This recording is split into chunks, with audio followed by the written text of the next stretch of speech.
और चलिए अब खबरें विस्तार से। सबसे पहले बात देवास की। देवास में 3 मंजिला मकान गिरने के बाद मलबे से 11 लोगों को सुरक्षित बाहर निकाल लिया गया। हालांकि हादसे में 2 लोगों की जान नहीं बचाई जा सकी। तकरीबन 10 घंटे तक ये रेस्क्यू ऑपरेशन चला और उसके बाद 11 लोगों को सुरक्षित बाहर निकाला गया। भोपाल से पहुंची एनडीआरएफ की टीम ने मलबे में फंसे 3 लोगों को कड़ी मशक्कत के बाद सुरक्षित निकाला। रात भर राहत और बचाव का काम चलता रहा।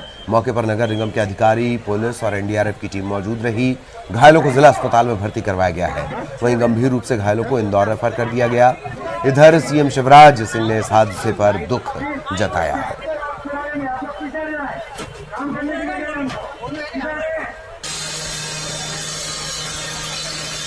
देखिए, जो 3 लोग दबे हुए थे, एक बच्चा भी है, उनको हम लोगों ने निकाल लिया है। आखिर में भी जो बच्चा निकला वो बिल्कुल सकुशल निकला है। तो प्रयास हमारा यही था कि सभी बॉडीज़ को हम लोग अच्छे से निकाल पाए। कोई बॉडी ऐसा नहीं हो कि किसी चीज़ में दब गई है और उसके बाद में हम लोग ना निकाल पाए। एनडीआरएफ के आने से हमारे को बहुत सहयोग मिला, क्योंकि वो लोग टेक्निकल एक्सपर्ट होते हैं इन सब चीज़ों में। तो उन लोगों ने जो बाद का ऑपरेशन है वो उन्होंने बहुत अच्छे से करवाया। तो अभी तक जो हुआ वो ठीक है, जिंदा है, बात भी कर रहा है, वो सब कुछ ठीक है। उस पर बात करते हुए हमने हमारे ऑपरेशन को कंटिन्यू रखा और कोशिश करी कि उसे हम सुरक्षित बाहर निकाल लें। और आपके सामने हमने उसे 15 मिनट पहले उसको हमने सुरक्षित बचा लिया। और हमारी मेडिकल टीम ने उसको चेकअप करने के बाद डॉक्टर के हैंडओवर, पुलिस के हैंडओवर किया। एक को रेफर किया गया था इंदौर, बाकी 2 को यहाँ पर वृद्धावस्था में लाया गया था। एक सिमरन था और एक बच्ची आई थी। सिमरन की उम्र 23 वर्ष था और आयल की उम्र 2 वर्ष था। सर, अभी एक व्यक्ति जो बच्चा निकला जिंदा, अभी क्या स्थिति उसकी? बिल्कुल, बच्चा बिल्कुल स्वस्थ है। उसको हमने हड्डी रोग विशेषज्ञ और सर्जरी वाले डॉक्टर को दिखा दिया है। बिल्कुल, बच्चे को एक खरोच भी नहीं आई है। हम एक्सरे के बाद उसको बच्चे को ऊपर शिफ्ट कर देंगे या फिर डिस्चार्ज कर देंगे। सहयोगी हिमांशु इस वक्त हमारे साथ जुड़े हुए हैं। लगातार उनकी नजर पूरी रात इस घटनाक्रम पर रही है। हिमांशु, क्या कुछ अपडेट है इस वक्त तक का? गंभीर रूप से जो घायल थे उन्हें इंदौर भेजा गया, इंदौर रेफर किया गया है। 2 बच्चों को जो जिनका यहाँ से निकाला गया था, उसमें से एक को बच्चे को वहाँ पे वापस इंदौर रेफर किया गया है ललित। और रात को करीब 1:30 बजे तक लगातार रेस्क्यू यहाँ पर चलता रहा। एनडीआर की टीम यहाँ पर कम 5 घंटे तक लगातार रेस्क्यू करती रही। उसके बाद जो बच्चा वहाँ उसमें से जो निकाला गया है, रेहान नाम के लड़के को जब निकाला गया है यहाँ से, तो उसे सकुशल निकाल लिया गया है इसमें ललित। और काफी कम से 10 से 12 घंटे तक यह रेस्क्यू चलाया गया है यहाँ पर। जी, आमतौर पर इस तरीके के हादसे के बाद जांच की बात कही जाती है, मुआवजे की बात कही जाती है। क्या इस तरह की कोई बात निकलकर सामने आई हिमांशु?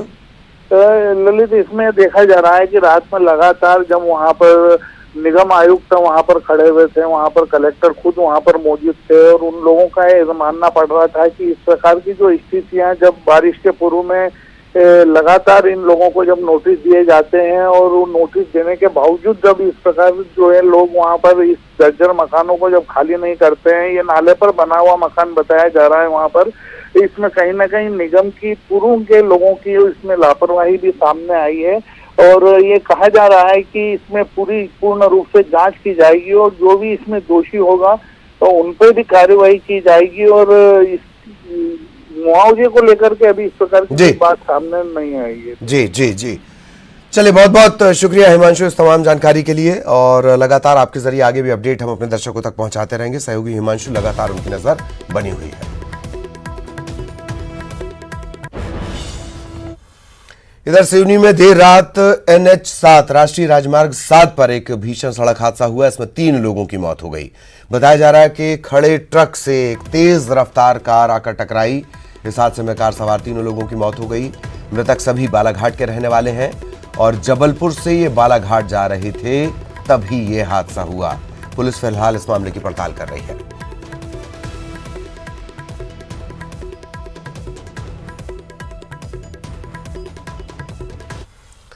खबर भोपाल से। शहीद जवान मनीष कारपेंटर का पार्थिव शरीर भोपाल पहुंच चुका है। राजधानी के 3 EME सेंटर में शहीद मनीष कारपेंटर का शव रखा गया है। सीएम शिवराज शहीद को श्रद्धांजलि देंगे। राजगढ़ के खुजनेर के रहने वाले जांबाज मनीष कारपेंटर, जो बारामूला में आतंकी हमले में शहीद हुए हैं। मनीष कारपेंटर भोपाल से राजगढ़ उनकी पार्थिव देह ले जाई जाएगी और उनके गृहग्राम खुजनेर में ही उनका अंतिम संस्कार होगा।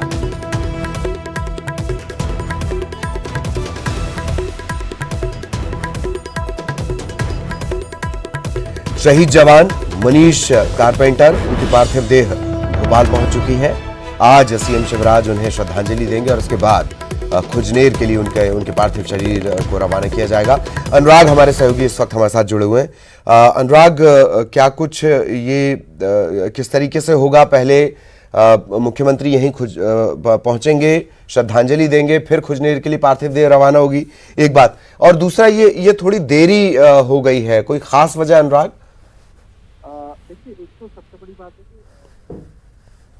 देखिए, एक तो सबसे बड़ी बात है कि जो ब्लास्ट हुआ था, उस माइंस ब्लास्ट हुआ था, उसी के तहत ये शहीद हुए हैं। इन्हीं के साथ कुछ और जांबाज सैनिक थे जिनका इलाज अस्पताल में कराया जा रहा था, लेकिन इनको मृत घोषित होने के बाद अब इनको आज भोपाल लाया गया और भोपाल से इनको खुजनेर ले जाया जाएगा। लेकिन यहाँ पर जो मिलिट्री एरिया है 3ME सेंटर, वहाँ पर जो है कारपेंटर के पार्थिव शरीर को रखा जाएगा, जहाँ पर मुख्यमंत्री शिवराज सिंह चौहान अभी सुबह पहुंचेंगे और उनको अपनी श्रद्धा सुमन अर्पित करेंगे। उसके बाद पार्थिव शरीर को खुजनेर ले जाया जाएगा, जहां पर सेना और पुलिस के जवान उनको सलामी देने का काम करेंगे और पूरे खुजनेर को जो कारपेंटर के पार्थिव शरीर के आने की खबर के बाद पूरी तरीके से लोग इंतजार कर रहे हैं, क्योंकि सोशल मीडिया के जरिए लगातार कारपेंटर को श्रद्धा सुमन अर्पित किए जा रहे हैं। लेकिन अब जो है जो कारपेंटर का पार्थिव शरीर है उसको खुजनेर ले जाया जाएगा और पूरे सम्मान के साथ उनका अंतिम संस्कार होगा। चलिए, बहुत बहुत शुक्रिया अनुराग आपका इस तमाम जानकारी के लिए। सहयोगी अनुराग हमारे साथ जुड़े हुए थे, लगातार इस पर भी हमारी नज़र बनी हुई है। पार्थिव देह जो शहीद हैं उनकी खुजनेर भेजी जाएगी और ज़ाहिर तौर पर जब अपने लाल को इस तरीके से देखेंगे खुजनेर के लोग तो तकलीफ लाजिम है। खबर ग्वालियर से, जिले में कोरोना ब्लास्ट हुआ। एक तरीके से 149 संक्रमण के मामले यहां सामने आए हैं। एक मरीज की मौत भी हो गई है। जो BSF कैंप है वहां पर भी कोरोना का कहर। BSF अकादमी में 47 जवान कोरोना से संक्रमित हैं। अब तक 50 से ज्यादा जवान कोरोना की चपेट में आ चुके हैं। इनमें से कुछ ठीक हुए हैं, बाकी का इलाज लगातार चल रहा है। तो ग्वालियर में कोरोना ब्लास्ट। सहयोगी सुशील हमारे साथ जुड़े हुए हैं। सुशील, पूरी जानकारी। देखिए, ग्वालियर में लगातार जो कोरोना का कहर है वो बढ़ता जा रहा है और अगर बात करें बीते 24 घंटे के अंदर 149 पॉजिटिव मरीज मिले हैं। एक की मौत हुई है। करीब 4450 कोरोना पॉजिटिव का आंकड़ा पहुंच चुका है और सबसे बड़ी बात यह है कि अब BSF के 47 जवान भी कोरोना पॉजिटिव पाए गए हैं। BSF अकादमी के अब तक करीब 50 जवान कोरोना संक्रमित हो चुके हैं। ग्वालियर के नजदीक टेकनपुर में BSF अकादमी है, तो यही वजह है कि अब चिंता लगातार बढ़ती भी जा रही है और BSF के जो जवान हैं उनका इलाज किया जा रहा है। इन जवानों के संपर्क में आने वाले दूसरे अन्य जवान और वहां के अधिकारी कर्मचारियों की भी सैंपलिंग कराई जा रही है और एक महत्वपूर्ण संस्थान है रक्षा संस्थान टेकनपुर BSF अकादमी। तो कहीं ना कहीं प्रशासन के साथ सुरक्षा अमला भी जो अब इसको लेकर चिंतित है। चलिए, बहुत बहुत शुक्रिया सुशील इस तमाम जानकारी के लिए। सहयोगी सुशील हमारे साथ जुड़े हुए थे। इधर मासूम बच्चियों के शोषण का आरोपी प्यारे मियां, इसके खिलाफ कानून का शिकंजा लगातार कसता जा रहा है। इंदौर में प्यारे मियां और 2 महिलाओं समेत 6 लोगों के खिलाफ बलात्कार और अन्य गंभीर धाराओं में मामला दर्ज किया गया है। भोपाल पुलिस ने इंदौर की पलासिया पुलिस को प्यारे मियां से संबंधित डायरी सौंप दी है। मंगलवार को प्यारे मियां के लालाराम नगर बंगले पर जांच के लिए टीम पहुंची थी। भोपाल पुलिस की टीम पहुंची थी। इंदौर पुलिस प्यारे मियां को भोपाल से इंदौर ला सकती है।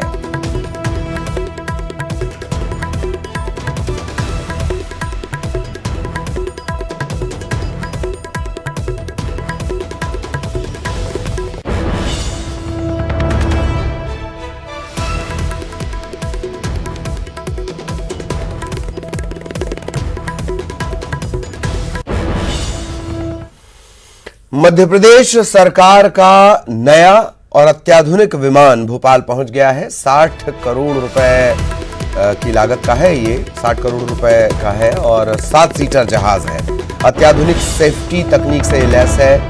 इस 7 सीटर विमान का नाम बीच क्राफ्ट किंग एयर B250 है।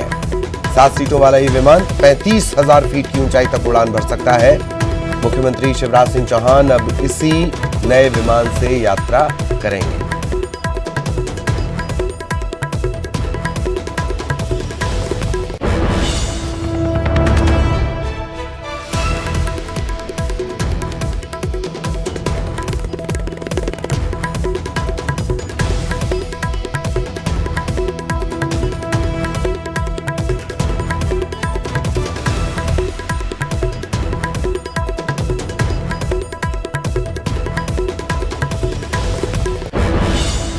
$60 करोड़ रुपए इसकी कीमत। 7 सीटर ये जहाज है, अत्याधुनिक सेफ्टी तकनीक से लैस।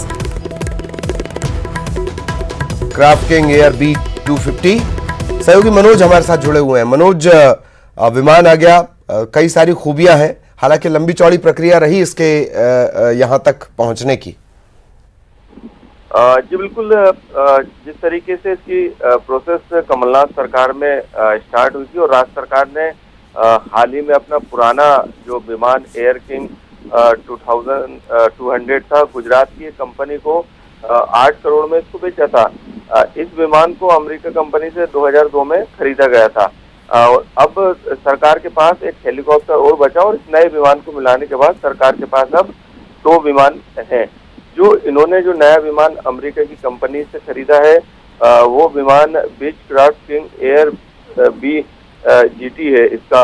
तो ये इसकी काफी लंबे समय से प्रोसेस चल रही थी। इसकी करीब 7 से ज्यादा खासियत है, जिसमें ये 7 सीटर है और इसमें 2 सीट एक्स्ट्रा दी है जो कि फोल्डिंग इसको किया जा सकता है, जिसमें मीटिंग की भी व्यवस्था दी गई है। यदि कोई इमरजेंसी मीटिंग है तो उस मीटिंग में की जा सकती है। और 35,000 फीट की ऊंचाई से ये उड़ान भरने की इसकी क्षमता है और आधुनिक सिस्टम मैनेजमेंट सिस्टम इसमें लगा है और ऑटो पायलट मोड में भी। और इसमें जो सफर करना है वो सबसे ज्यादा सुरक्षित है पिछले जो विमान थे उसकी तुलना में।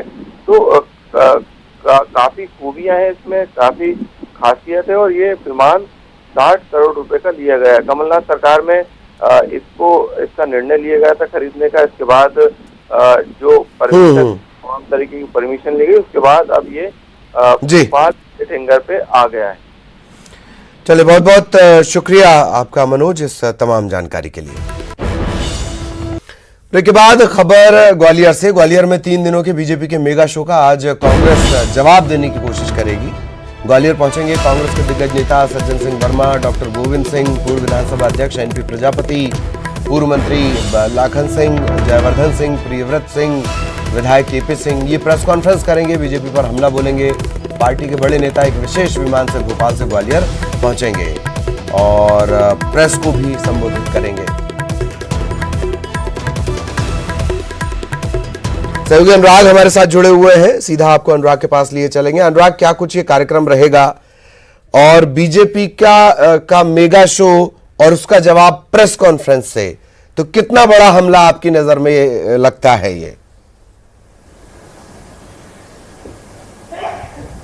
देखिए, 22 से 24 अगस्त तक बीजेपी ने ग्वालियर में मेगा शो बंद करके थोक बंद जो है सदस्यता अभियान चलाया था और दावा किया था कि 76,000 से ज्यादा कांग्रेस के कार्यकर्ता बीजेपी में शामिल हुए और साथ ही पिछली सरकार पर भी मुख्यमंत्री शिवराज सिंह चौहान से लेकर ज्योतिरादित्य सिंधिया ने जमकर हमला बोला था, चाहे वो किसान कर्ज माफी का मामला हो या फिर दूसरी अन्य योजनाओं का मामला हो। इन्हीं तमाम बातों को लेकर आज कांग्रेस के तमाम दिग्गज नेता ग्वालियर में जुटने वाले हैं और एक बड़ी प्रेस कॉन्फ्रेंस एक तरीके से कहें, क्योंकि इसमें न सिर्फ ग्वालियर चंबल के कांग्रेस नेताओं को शामिल किया गया है बल्कि पूर्व विधानसभा स्पीकर NP प्रजापति और सज्जन सिंह वर्मा भी शामिल होंगे। कांग्रेस का दावा इस बात को लेकर है कि जो सदस्यता अभियान बीजेपी ने चलाया था वो उसमें झूठे आंकड़े पेश करने का काम किया और इसकी पोल खोलने का काम कांग्रेस पार्टी करेगी, क्योंकि कल भी कांग्रेस पार्टी ने इस बात की मांग की थी कि जो सदस्यता अभियान हुआ है उसकी सूची को सार्वजनिक करना चाहिए और कौन से कांग्रेस के नेता कांग्रेस छोड़कर बीजेपी में शामिल हुए उन नामों को भी सार्वजनिक करना चाहिए। तो कुल मिलाकर आज एक जवाब कहें बीजेपी के सदस्यता अभियान का काउंटर करने के लिए कांग्रेस कांग्रेस पार्टी तैयार नजर आ रही है और इसी के तहत कांग्रेस के तमाम बड़े नेता आज संयुक्त प्रेस कॉन्फ्रेंस के जरिए जो है सच रखने का जिस तरीके का दावा कांग्रेस कर रही है वो अपनी बात रखने का काम करेंगे। साथ ही कांग्रेस पार्टी ये भी दावा कर रही है कुछ ऑडियो, कुछ वीडियो और कुछ आंकड़े भी उसके पास मौजूद हैं जो वो मीडिया के सामने रखने का काम करेगी। चलिए, बहुत दिलचस्प मतलब ये होने वाला है, ऑडियो वीडियो पूरी सोशल मीडिया चकाचक कर देंगे। बहुत बहुत शुक्रिया आपका अनुराग इस तमाम जानकारी के लिए। सहयोगी अनुराग हमारे